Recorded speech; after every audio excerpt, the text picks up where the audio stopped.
The November air cuts sharp across the trailhead parking lot, carrying needles of crystalline ice that sting exposed skin. 3 vehicles sit dusted with fresh powder under a sky the color of lead. At the weathered information kiosk, a ranger in forest green stands beside a newly posted closure sign, its red lettering stark against white. Winter closure. Effective immediately. No entry beyond this point. His name is Marcus, and he's been working these mountains for 18 years, long enough to know what happens when people push their luck in late-season backcountry. Long enough to recognize the look in the eyes of the 4 people standing before him now, backpacks loaded, maps out, already calculating whether they can slip past once he drives away. The one doing most of the talking is Daniel, mid-30s, confident in the way people get when they've done something challenging a handful of times and mistaken survival for mastery. He's pointing at the forecast on his phone, showing Marcus the weather window. 48 hours of clear, maybe 60 before the next system. Plenty of time to get in, set up camp at the old fire lookout cabin 12 miles up the valley, and get back out. Marcus doesn't look at the phone. He's looking at the ridge behind them, at the way the clouds are stacking up against the peaks like sandbags before a flood. He's listening to the wind, which has shifted from the southwest in the past hour, carrying moisture from the Coast Range. He knows this mountain. He knows what's building. The closure isn't about the weather you can see, Marcus says, his voice level but firm. The avalanche forecast is considerable to high on all aspects above 7,000 feet. We had rain 2 weeks ago that refroze into a glaze layer. Every storm since has been loading fresh snow on top of ice. The snowpack is faceting in the cold. It's a trap waiting to spring. Daniel's girlfriend, Kayla, shifts her weight. Less certain now. She's in her late 20s, athletic, prepared, but this is only her second winter backcountry trip. The other 2 in the group are Tom, Daniel's college friend, quiet and methodical, and Jess, Tom's partner, who has the most winter experience of all of them but tends to defer in group decisions. We're not going into avalanche terrain, Daniel counters. We're staying in the valley bottom. The cabin's below tree line. We know what we're doing. Marcus has heard this exact sentence probably 500 times in his career. The phrasing never changes. It's always, we know what we're doing. Never, we understand the specific risks and have contingency plans for failures in judgment, equipment, weather, or luck. The cabin is Forest Service property, and it's not maintained for winter use, Marcus replies. The stovepipe was damaged by a bear last summer. No one's been up there since September. And it's not just avalanche risk. We've got active wildlife management happening. There's a habituated bear in that drainage that should be denning by now, but isn't. We've had reports of aggressive behavior. That's part of why the closure went up early this year. He doesn't mention the other reason. The small plane that went down somewhere in the adjacent wilderness 3 days ago, still not located, and the fact that search and rescue resources are stretched thin. He doesn't mention it because it's not public information yet, and because he suspects it wouldn't matter to Daniel anyway. We'll be careful, Daniel says, and there's a finality in his tone that tells Marcus the decision was made before they even pulled into the parking lot. They're going in. The conversation is a formality, a box to check so they can tell themselves later that they listened to the ranger but assessed the situation differently. Marcus pulls out his radio and makes a note of their vehicle license plates, their planned route, their estimated return. It's all he can do. He can't physically stop them. The wilderness boundary is 200 yards up the trail, and once they cross it, they're beyond his jurisdiction to enforce a closure. He can cite them on their way out, but that's a problem for later, assuming there is a later. If you go in and conditions deteriorate, we may not be able to reach you, Marcus says.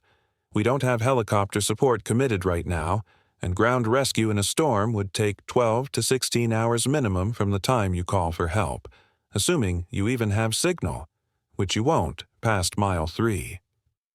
Understood, Daniel says and shoulders his pack.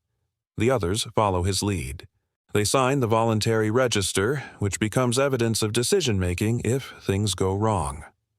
Marcus watches them walk up the trail, their bright jackets disappearing into the gray-white tunnel of snow-laden conifers. He stands there long after they're gone, listening to the wind rise before getting back in his truck and driving down the mountain. The first 3 miles go exactly as Daniel expected. The trail is obvious, packed down by hikers from before the closure. The snow is only 8 inches deep here, light and dry. They make good time, falling into the rhythm of winter travel, steady pace, controlled breathing, managing heat. Everyone's dialed in their layers. Merino base, fleece mid, shell on top, hats but not hoods yet, gloves but not mittens. Staying warm but not sweating, because sweat is the enemy. Sweat soaks your layers, and wet fabric conducts heat away from your body 25 times faster than dry. In cold conditions, moisture management matters more than insulation. By mile 6, the wind has picked up. The trees are creaking, rubbing against each other with sounds like groaning ships. Snow starts falling, not the gentle kind, but aggressive flakes driving horizontal, finding every gap in their clothing. Visibility drops from clear to 40 yards to 20. Tom pulls out his GPS, double-checks their position. They're still on track, but the trail is getting harder to follow. The packed track disappears under fresh accumulation. "We should push through to the cabin," Daniel says during a brief stop. "We're more than halfway. Setting up tents in this would be brutal." No one argues. The cabin is shelter, walls, a roof, a stove, even if the pipe is damaged. Better than fabric walls shuddering in wind. They press on. The temperature drops. What started at maybe 28 degrees Fahrenheit is now sliding toward 20, then 15. The wind isn't gusting anymore. It's a sustained pressure, pushing them, slowing their pace. Kayla's face is red where her buff doesn't cover. Jess's goggles fog with every breath and freeze on the outside, forcing her to wipe them every few minutes, each time exposing her hands to cold that bites instantly. By mile 10, they're navigating more by terrain than trail. Tom's GPS confirms they're in the right drainage, but the trail itself is invisible under 18 inches of new snow, drifted deeper in places. They're breaking trail now, rotating lead every 10 minutes because the person in front sinks deeper, works harder, burns more calories. It's exhausting work. Their pace drops from 3 miles per hour to less than 1. The cabin appears through the storm like a mirage, materialized from the gray-white nothing. It's rougher than they remembered from summer photos. A single-room log structure, maybe 12 feet by 16, one window, a door hanging crooked on old hinges.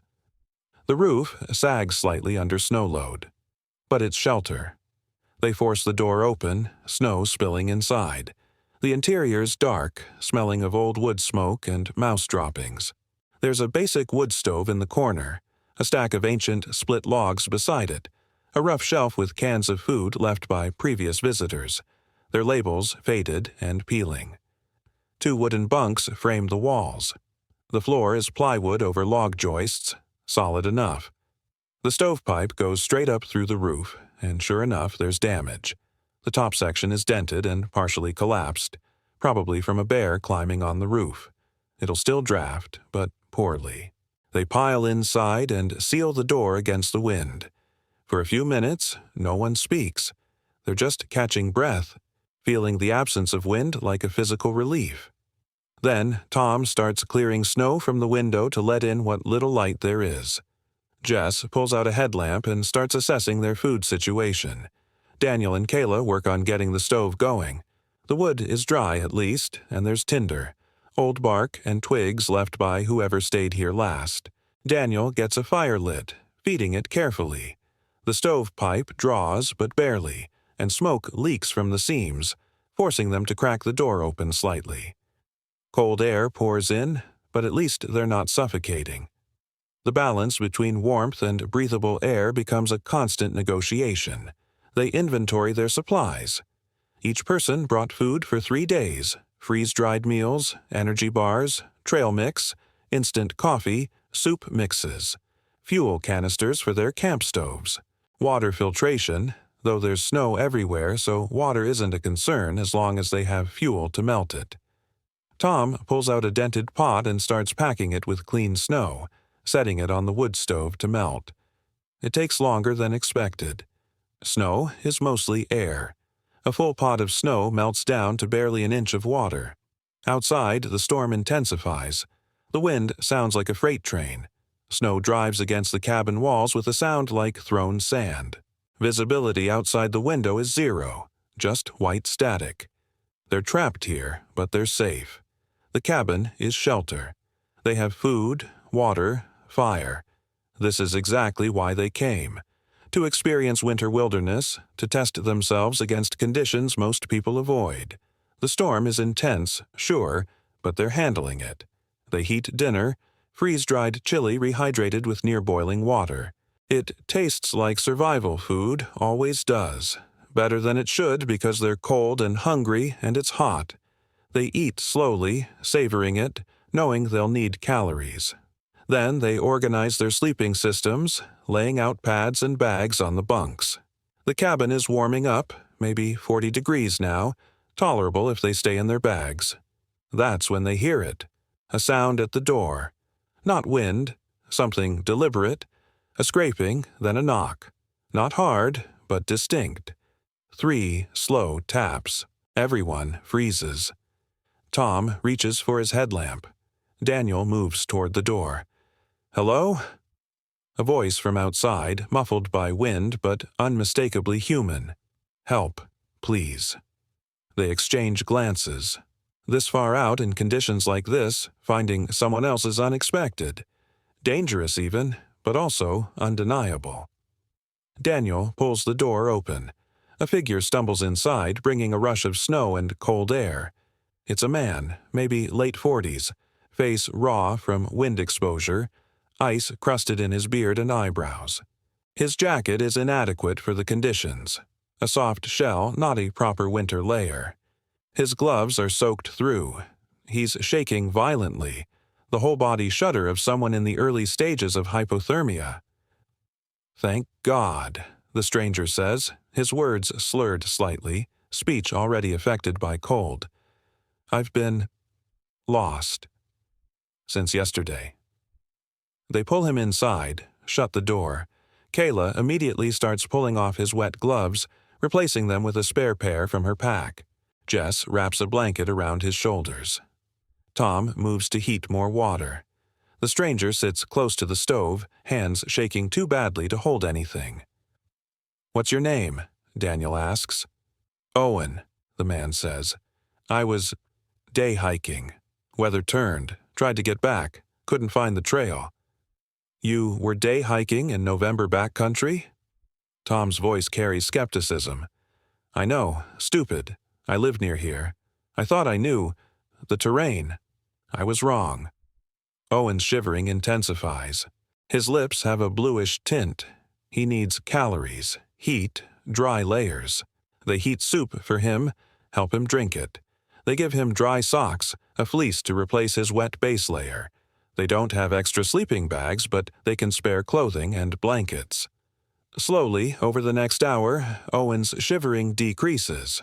Color returns to his face. He starts speaking more clearly, telling his story. He's a local contractor, lives down valley, comes up here for solitude sometimes. He made a bad decision pushing up this morning despite the forecast. Got turned around when the storm hit.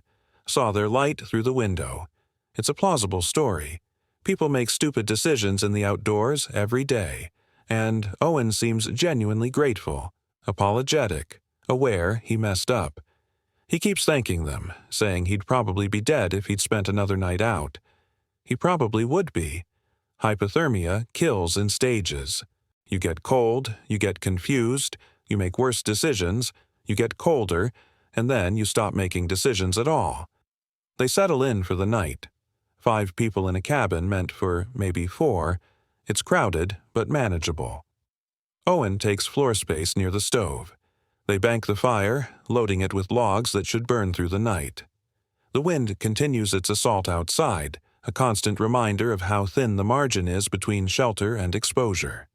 Sleep comes in fits. The cabin pops and creaks under wind pressure. Snow builds up against the door. Every few hours someone wakes up cold and feeds the fire, checking on Owen, who sleeps hard, the sleep of someone who's pushed past exhaustion. By morning, the storm hasn't broken. If anything, it's worse. Daniel wakes first, checks his watch. 7:30. The light through the window is dim gray. He can't see the trees 20 feet away. He steps outside briefly to assess conditions. 36 inches of new snow, still falling hard, wind gusting over 40 miles per hour, temperature near zero. Drifts have built up against the cabin to window height. The door barely opens. He goes back inside and starts the fire from coals. The others wake gradually, stiff from the hard bunks, faces creased from sleeping in hats and hoods. Owen sits up slowly, looking better than last night but still rough. They heat water for coffee, instant oatmeal for breakfast. The morning routine of winter camping: manage moisture, manage heat, manage energy. That's when Jess goes to the food bag and stops. She's staring into it, her face confused. "Did someone eat the extra meals last night?" "What do you mean?" Daniel asks. "I packed 4 freeze-dried dinners for myself. I ate 1 last night. There should be 3 left." She's pulling items out now, counting. There's only 1. Tom checks his food bag. Same thing. Meals are missing. Not just 1 or 2, significant amounts. They count everything, spreading it out on the floor. By the end, the math is brutal. They're missing approximately 2 full days' worth of food for 1 person. 12 freeze-dried meals, most of the energy bars, half the trail mix. Gone. They look at Owen. He's sitting very still, watching them with an expression that's hard to read. Not guilty, exactly. More resigned, waiting. "Did you take our food?" Daniel's voice is controlled, but there's an edge. Owen takes a breath. "I was starving. I hadn't eaten in over a day. You were all asleep. I didn't think about tomorrow. I just needed food right then." The silence that follows is heavy. It's not just about the food itself. It's about trust, about the calculation they're all now forced to make. They have enough supplies for maybe 4 more days if they ration carefully. But the storm is trapping them here, and no one knows how long it will last. Rescuing Owen last night was the right thing to do, the human thing. But now they're paying for that choice in currency they can't replace. "We need that food back," Tom says flatly. "I can't give it back," Owen replies, and there's something in his voice now, something harder. "It's eaten, gone. I'm sorry, but I'd do it again. You have gear, you have supplies, you planned for this. I had nothing." "You had no right," Kayla says, her voice shaking with anger and something else. Fear. Because now they're in a situation where the math is different, where survival isn't certain. Daniel holds up a hand. "Everyone calm down. We need to think clearly." He turns to Owen. "You can't stay here. We don't have enough food to support 5 people until this storm clears." "You want me to go back out into that?" Owen gestures toward the window where white chaos dominates. "I'll die." "You should have thought about that before you stole from us," Tom says. "Stop," Jess cuts in. "We're not sending anyone out in whiteout conditions. That's not who we are. But we need a plan." They spend the next 2 hours debating options, each one unsatisfying. They can ration what they have, stretch it maybe 6 days if they cut portions severely. They can attempt to hike out, but in these conditions, the 12 miles back to the trailhead could take 2 full days of breaking trail, exhausting work that burns massive calories they don't have to spare. They can wait for the storm to break, but weather forecasts are meaningless now with no phone signal. They can search the cabin again for old cached food, which they do, finding 2 cans of soup from maybe 5 years ago. Their expiration dates long past, but still sealed. The bigger problem is Owen himself. He's a liability they can't afford, but he's also a human being they can't ethically abandon. The moral calculus of survival is never simple. In theory, you make rational decisions based on resource management and probability. In practice, you're dealing with people, with faces, with the knowledge that your choices might kill someone. By midday, they've settled on rationing. 1 full meal per person per day, supplemented by melted snow with bouillon cubes for warmth and sodium. It's not enough, not for cold conditions where bodies burn 3,000 to 4,000 calories daily just maintaining core temperature. They'll get weak. Hunger will affect decision-making, slow reaction time, decrease cold tolerance. But it's the only option that keeps everyone alive in the short term. Owen mostly stays quiet, staying out of the way, tending the fire when asked. His presence is a constant tension. Every time someone opens a food bag, there's a moment of watching, checking, making sure nothing else disappears. Trust is gone. The cabin feels smaller, the air thicker. On day 2 of the storm, Tom suggests they try tracking Owen's route, see if maybe he dropped a pack, left gear somewhere they could recover. Owen claims he had nothing but his day pack, which is still with him, empty except for a broken water bottle and a soggy map. But Tom doesn't believe him. There's something off about Owen's story, gaps that don't quite fit. "I'm going out," Tom announces after the morning meal. "Just a short scout, see if there are any tracks, any signs of a campsite nearby."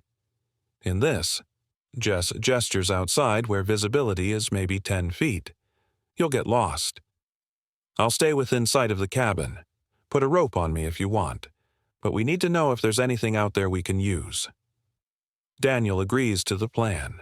They rig a rope system, climbing rope tied to Tom's harness, the other end secured to the cabin door frame. He can travel maybe 150 feet in any direction and still have a lifeline back. It's dangerous, but manageable. Tom layers up, pulls on goggles, mittens over gloves. He takes a headlamp even though it's midday. The storm darkness makes it necessary.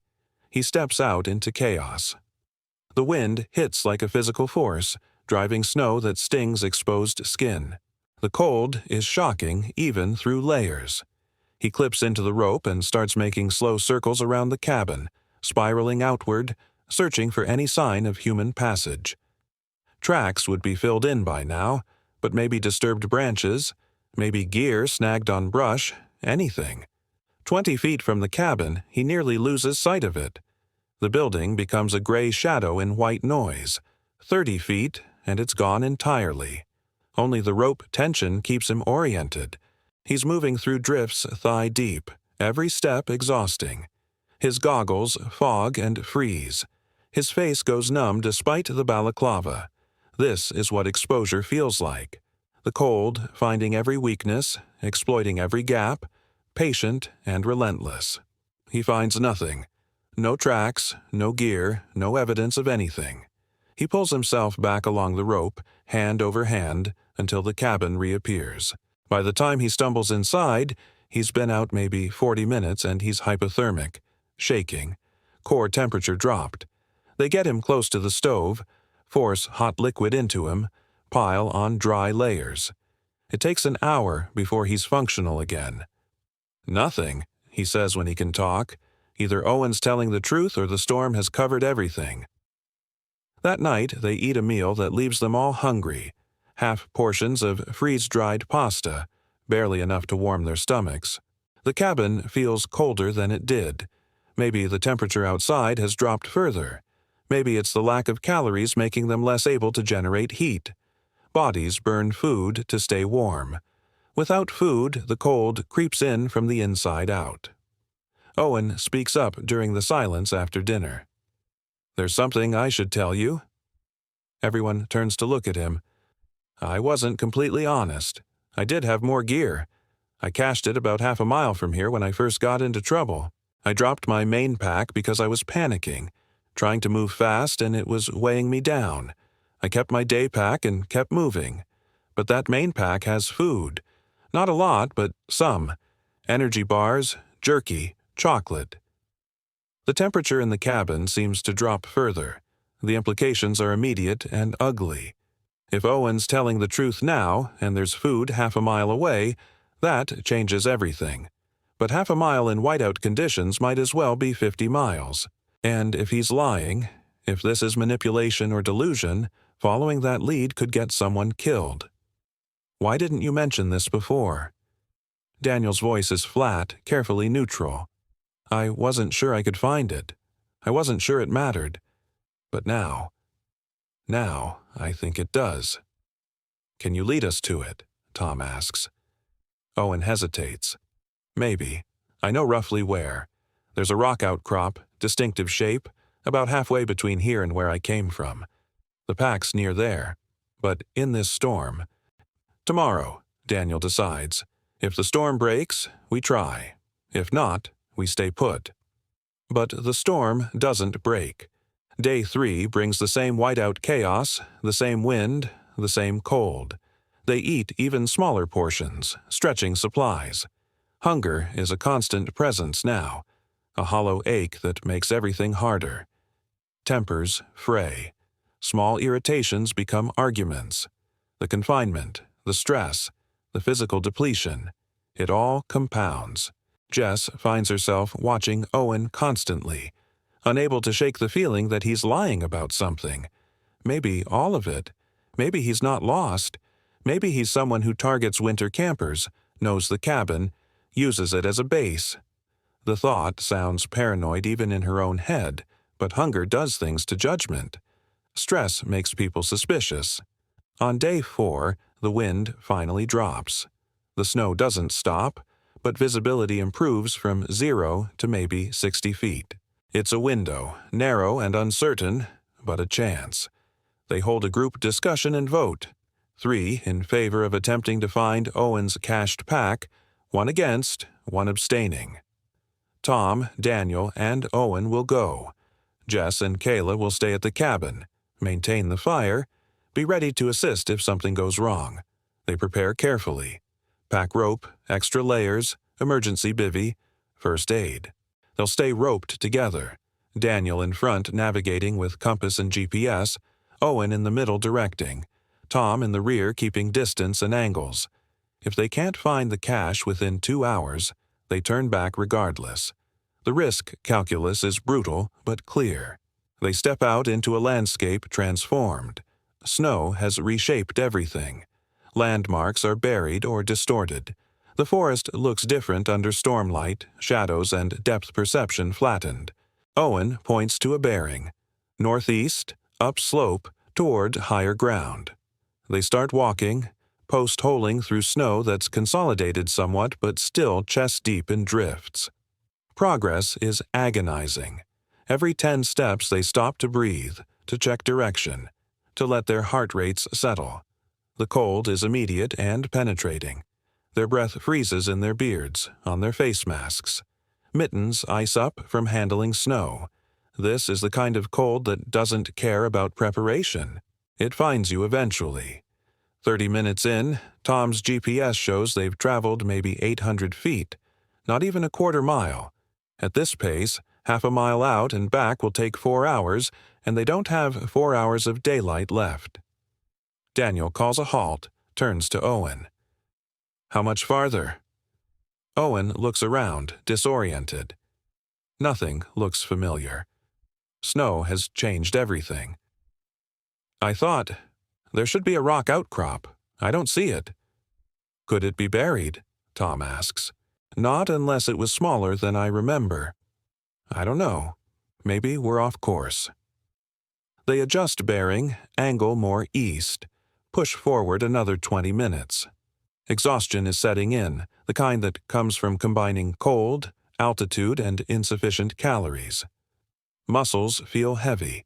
Thinking gets slower. Daniel knows they're approaching decision point.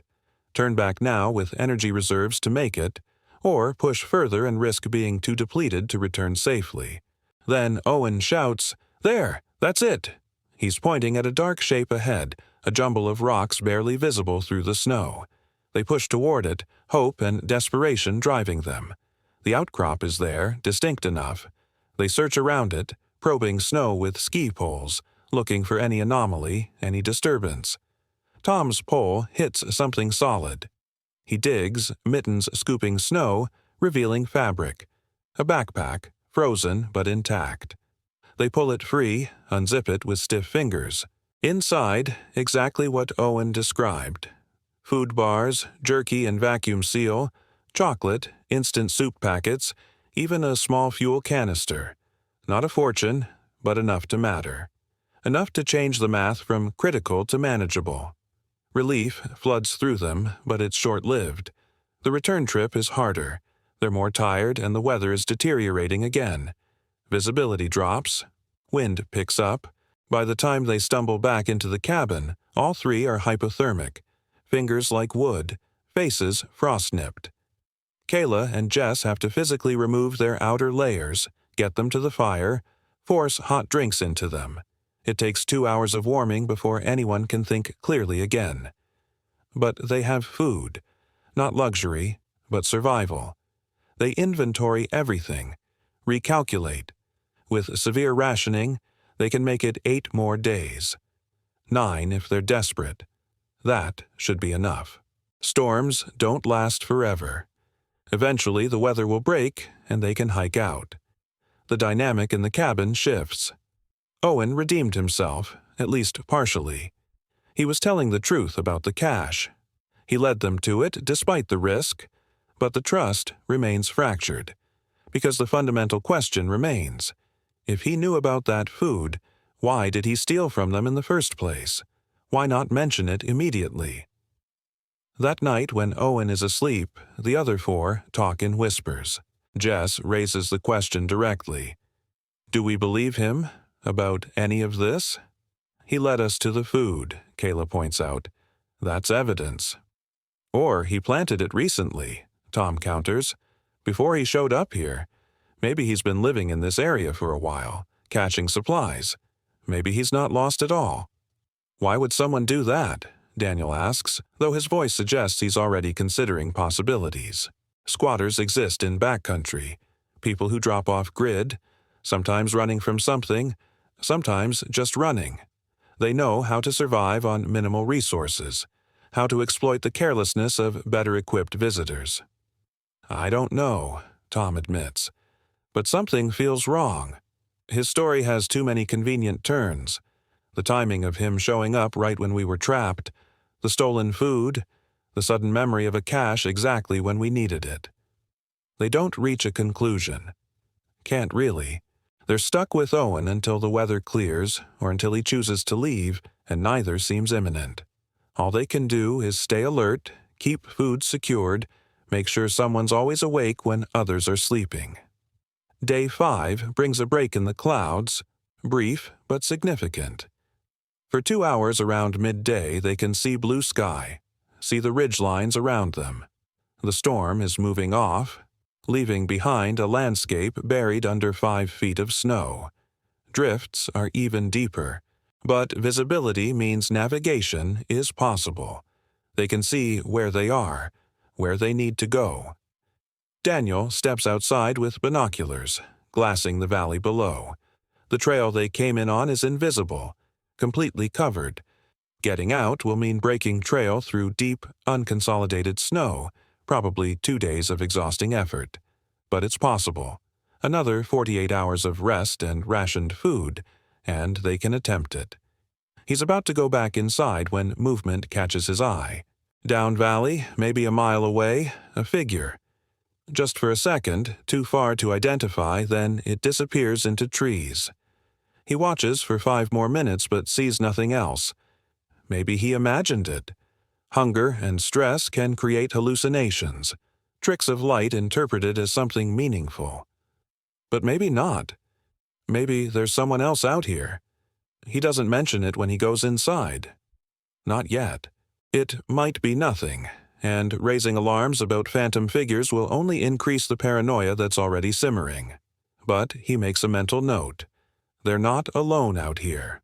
That afternoon, they focus on preparation, reorganizing packs, redistributing weight, planning the route out.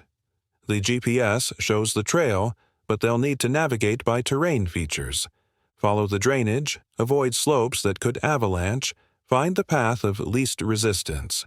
2 days of breaking trail, camping one night in the snow since the cabin is the only shelter. It will be brutal, but they've done hard things before. They can do this. Owen asks if he can come with them when they leave. The question hangs in the cold air of the cabin. On one hand, leaving him here is essentially leaving him to die. Without their supplies, without their knowledge, he'd have maybe a few days before the cabin ran out of firewood, before the cold and hunger got him. On the other hand, bringing him means a slower pace, shared resources, another mouth to feed, and another body to keep warm. "We'll decide tomorrow," Daniel says, which is not a yes, but not a no. It's a delay, buying time to think, to assess. Because there's another option no one's voiced directly. What if Owen doesn't want to leave? What if this cabin, this place, is where he intended to be all along? That night they institute a watch rotation. 2 people awake at all times, shifts of 3 hours. Officially, it's about keeping the fire going. Unofficially, it's about security. No one says it aloud, but everyone understands. During the midnight to 3 a.m. shift, Jess and Tom sit near the stove, speaking in low voices. They're exhausted, running on fumes, but also restless with the kind of alert tension that comes from recognizing danger without being able to define it precisely. "I'm going to check the perimeter," Tom says finally, pulling on his boots. "Just a quick walk around the cabin." Jess nods. She doesn't argue. They're past the point of casual trust. Tom goes outside, headlamp cutting through darkness and gently falling snow. The storm has passed, leaving behind calm cold. The temperature has dropped sharply down to maybe 10 below zero.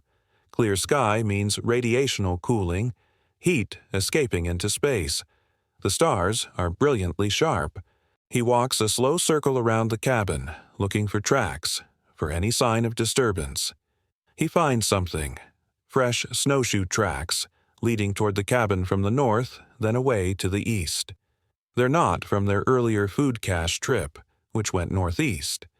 These are different and they're recent, made since the last snowfall stopped 2 hours ago. He follows them for 50 yards, then stops.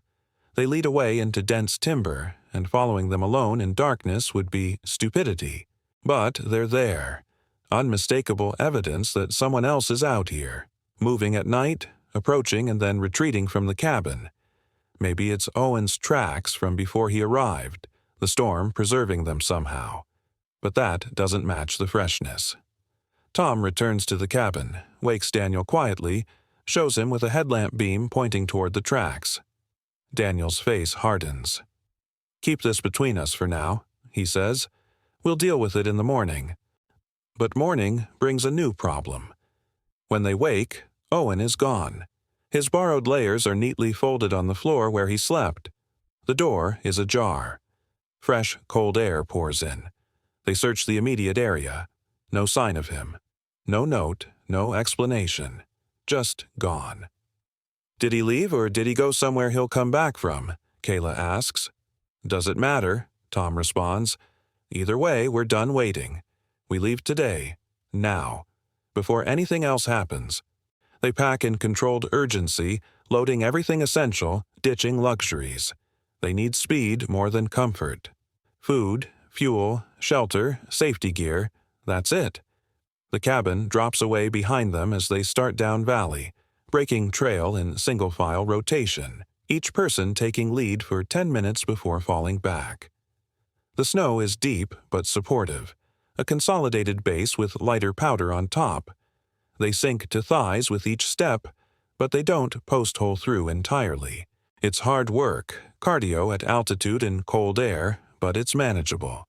They settle into rhythm, breathing synchronized with steps, bodies generating heat through exertion. 2 hours down the trail, they find Owen's tracks again, or someone's tracks. Snowshoe prints paralleling their route, staying in the trees, always offset by 50 yards. Whoever's making them is pacing them, matching their progress without making contact. "Should we confront him?" Kayla asks during a break. "And say what?" Daniel responds. "We don't know it's him. We don't know what he wants. We just keep moving.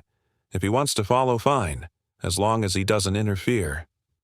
They push through the afternoon, covering maybe 3 miles. Slow, but steady. By the time light fades, they're exhausted, burning on empty. They make camp in a tight copse of trees, digging a platform in the snow, setting up their tents. No fire tonight. They don't have the energy or the time. Cold camp, eating from fuel canisters, melting snow for water, then into sleeping bags to conserve heat. Jess takes the first watch, sitting in the tent vestibule, stove keeping her fingers functional. The forest is dark and silent except for the occasional crack of a tree adjusting to cold. She watches the spaces between trees, looking for movement, listening for sounds that don't belong. She sees it around midnight. A headlamp beam, distant, moving through the forest parallel to their camp. It pauses, swings their direction as if checking on them, then continues. Not approaching, not threatening. Just there, watching. She wakes Tom for his shift, tells him what she saw. He nods, unsurprised. They're being tracked. Maybe by Owen, maybe by someone else. Either way, the wilderness isn't empty. They're not alone. The second day of the hike out is harder. Bodies depleted, muscles stiff, calories burned faster than they can replace. But they're close now, maybe 4 miles from the trailhead. They can taste it. The parking lot, the ranger station, phones with signal, hot food, warmth. It pulls them forward. Around 2 p.m., they break out of the trees into the final valley. The trailhead is visible below, a small cluster of vehicles dusted with snow. Their trucks are still there, waiting. They're going to make it. That's when they see Marcus, the ranger, standing by his truck. He's not alone. There are 2 sheriff's deputies with him and medical support, an ambulance parked with lights off. They've been waiting. The ranger's expression when he sees them is complicated. Relief, vindication, concern. They trudge down the final slope, too tired for anything but forward motion. When they finally reach the parking lot, Marcus just nods. You made it. Glad to see it. There was someone else up there, Daniel says. Following us, maybe still up there. Marcus exchanges glances with the deputies. We know. Search and rescue found evidence of a squatter camp about 3 miles up the valley yesterday. Someone's been living up there, off-grid, for weeks, maybe months, using the fire lookout cabin as a supply cache. When you showed up, you disrupted his operation. Owen, Jess says. We don't have a name, Marcus replies. But we've had reports. Food stolen from other camps, gear disappearing. Someone who knows the terrain, knows how to move without being seen. You're lucky it didn't go worse. They load into the ambulance for evaluation, blood pressure, core temperature, assessment for frostbite and hypothermia. Everyone's borderline, dehydrated, calorie depleted, but intact. No permanent damage. They'll recover. In the days after, sitting in warm homes with full refrigerators, they process what happened. The ranger's warning wasn't just protocol. It was specific intelligence based on real threats they'd dismissed as overcautious. Their decision to ignore it, to push into closed terrain, created a cascade of consequences they barely escaped. The stolen food, the psychological pressure, the physical depletion. All of it could have ended differently. People die in the backcountry every year from exposure, from hunger, from combinations of small mistakes that compound into fatal errors. Owen, or whoever he was, remains out there. The sheriff's department sent teams up after the weather cleared, but they found the cabin empty, the squatter camp abandoned. He'd moved on, vanished into winter wilderness, taking his secrets with him. Maybe he was genuinely lost that first night, desperate and hungry. Maybe the entire encounter was orchestrated manipulation. They'll never know for certain. What they know is this. Wilderness doesn't care about intentions. Cold doesn't negotiate. Hunger doesn't compromise. The margin between adventure and disaster is thin, measured in calories, degrees of temperature, and quality of decisions. Luck plays a role, but luck is finite. You burn through it eventually. They'd gone into the mountains seeking challenge, wanting to test themselves against winter conditions. They'd found exactly that, but not in the way they imagined. The test wasn't physical endurance or navigation skill. It was judgment under pressure, ethical choice when resources are scarce, and the recognition that confidence is not the same as competence. The ranger's words echo in memory. We may not be able to reach you. It's a simple statement of fact, not a threat. A reminder that help has limits. That the choice to enter wilderness in winter is accepting a contract written in frozen air and deep snow. You're responsible for yourself. No one's coming to save you unless you're very lucky and timing aligns. Most of the time you survive because of the decisions you make and the preparation you bring. Or you don't survive at all. Winter survival isn't about conquering nature. It's about respecting the magnitude of forces beyond human control and making yourself small enough to slip through gaps in the weather, lucky enough to avoid the moments when the mountain decides to demonstrate its power. They'd slipped through. Barely. If you've stayed with us through this entire account, through the cold and hunger and stress, you understand something important. The stories we tell about survival aren't entertainment. They're education. They're the accumulated wisdom of people who went into difficult places, made choices, and survived long enough to share what they learned. Every story like this contains information that might save someone's life someday, if they're paying attention. We share these stories because wilderness travel is increasing. More people are pushing into backcountry in all seasons, seeking adventure, seeking challenge, seeking the kind of experiences that cities don't provide. That's good. Wilderness should be accessible. But accessibility requires responsibility. It requires understanding that terrain doesn't care about your social media following, your fitness level, or your good intentions. It cares about physics. How fast you lose heat, how quickly you burn calories, how accurately you navigate. If this story resonated with you, if you found value in the details, the honest assessment of how situations deteriorate, consider subscribing. We cover stories of wilderness survival, of decisions made under pressure, of lessons learned through difficult experience. Not because these stories are entertaining, though they are, but because they're essential. Because the next time you're standing at a trailhead looking at a closure sign, or the next time you're assessing weather versus ambition, you might remember someone else's mistakes and make a better choice. That's what this channel is about. Better choices through shared experience. Hit subscribe. Follow along. And maybe when the mountain asks you questions in the language of cold and storm, you'll have answers that work. Stay safe out there, and remember, the wilderness is always waiting, whether you're ready or not.